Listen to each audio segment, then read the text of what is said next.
everyone, welcome back to my channel, DIY Decor.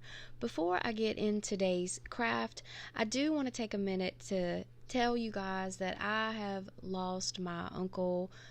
He passed away March the 2nd. He, of course, was a huge part of my life and my children's lives as well. He also was one of my biggest supporters, from being a mom to a teacher in my classroom, and definitely with my crafting. He loved my crafts, he loved watching my videos, and so I just wanted to take a minute and dedicate this video to him. So today I have a very cute Leprechaun Gnome sign for you guys using this Easter sign from the Dollar Tree. And I'm going to take and pop that raffia bow off and take the eyes off and the little tag at the top. He did have feet at the bottom, and I had already taken those off and used those on another project. This sign, the paper was already peeling, so I just took my Cricut scraper and got all of that paper off, but I am going to use the back side. Same thing with this little hat. I do use the back side, but I go ahead and take this paper off. This was another Dollar Tree sign too, and it had little shamrocks hanging from the hat, and I used the shamrocks in my last DIY.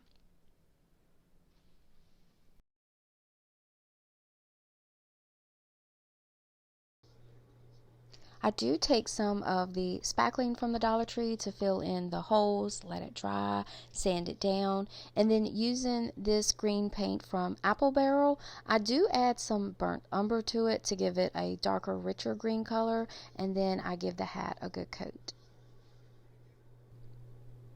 Now the other sign, this rectangular sign, this will be the body, and I wanted the leprechaun to have striped pants, so taking the painter's tape to make those stripes, and I wanted kind of thick stripes, so I cut my tape down, that little piece there. It's about 1.5 inches, 1.25 inches, something like that, and I use that to space out my stripes.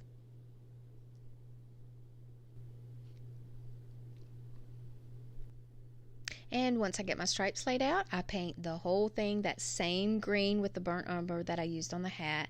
I give it one good coat, and I make sure that I paint the sides as well.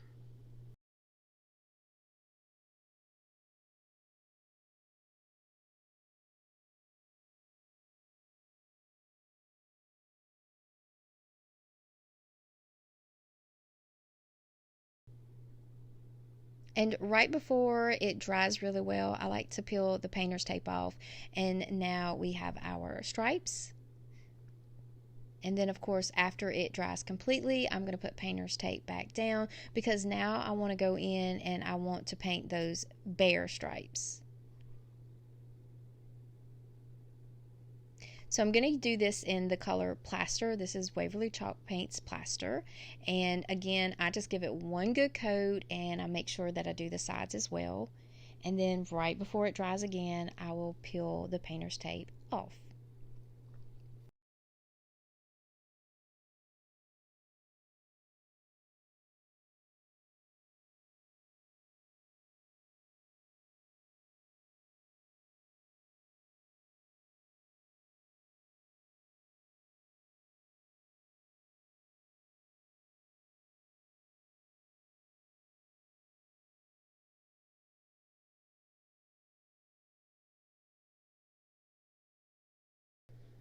After I get all the painter's tape off, I do go back in with the paint and add any little necessary touch-ups. Now for the hat, I wanted a band, and I wanted a black band, and my Dollar Tree only carries the brown faux leather ribbon, so I take Apple Barrel paint in the color black, and I give this a coat, let it dry, and then I give it another coat, and now we have a black band, and I'm just going to glue it around the hat. And I knew I wanted a gold buckle to go on this black band, so I'm going to use this gold paper from the Dollar Tree. This is sticky paper, and then it has the backing on it. This is actually a book cover, and I just take and cut down a square, and then I fold it over and cut out the inside to make the buckle.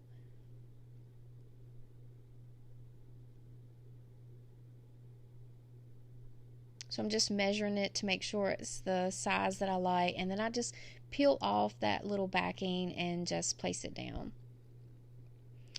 And then this is a little plastic coin from the Dollar Tree as well, and I just glue it to the top of the hat. And eventually we will glue the hat to the top of the sign, just like this. And then I wanted this sign to be able to stand up on its own, so I'm going to take this wooden plank from the Dollar Tree and I give it one good coat of the apple barrel black paint, the same paint that I used earlier. And this is going to give it plenty of support for it to stand alone.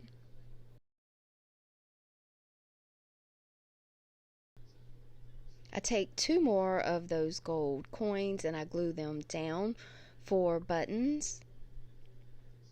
And then I also want to give him a belt to replicate the band on his hat.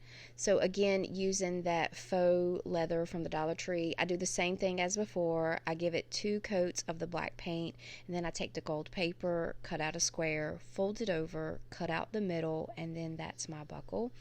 So when I start assembling the pieces together, I realize that the buckle is in the way of that bottom coin. But I like the size of the buckle, so I end up popping that bottom coin off and then just gluing it a little farther up the sign.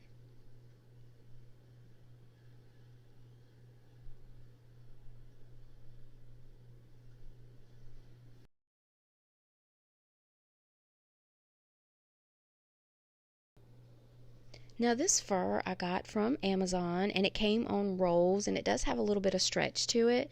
I'm just going to take a piece and measure the width of my sign, and then I will flip it over, take a blade, cut the backing off of the fur, and then separate the fur. And then I'm going to glue it to the sign, making sure to leave some room so that I can have something to adhere the hat to. Now you definitely could use the dust mop or the automotive cloth from the Dollar Tree for the beard, and if you wanted that orange color, you could dye those as well.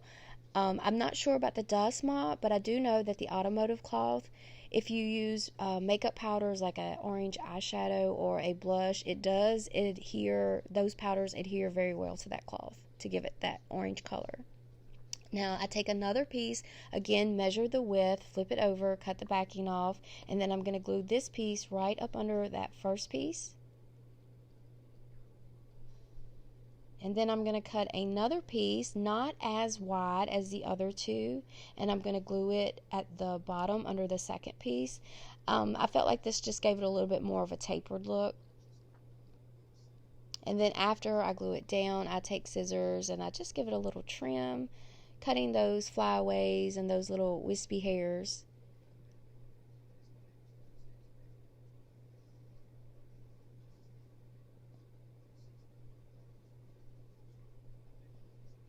Now at the bottom in the middle, it just seemed too thin, so I take a small square of the fur, cut that out, and I'm going to glue it right to the top of the bottom piece of the fur.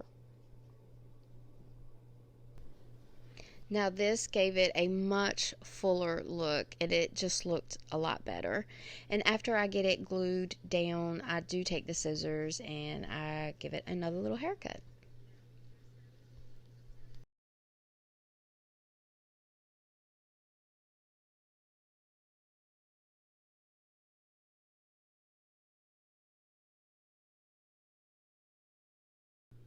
And now I am ready to attach the hat. I do use a very generous amount of hot glue for that. And our leprechaun gnome needs a nose, so I'm going to use this wooden bead and add some glue and attach it under the brim of the hat. And I do raise that part of the fur up and add some glue to adhere it to the sign so that it has more support. Now that black plaque that I painted, I'm going to add some glue to the bottom of the sign and stick it right in that middle space of those planks, and I added some more glue to the back for more stability.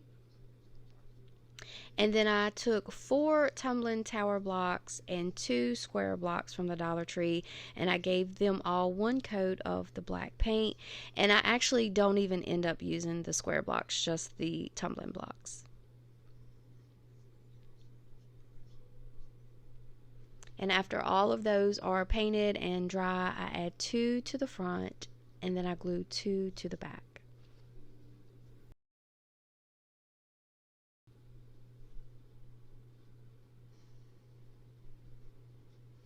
And here is our Leprechaun Gnome. You guys let me know what you think. I think he's super cute. Is there anything that you would have added? If so, let me know that too. As always, I hope you have enjoyed watching this video. If so, please give it a thumbs up. If you haven't subscribed to my channel, please do that as well. And I will see you guys next time.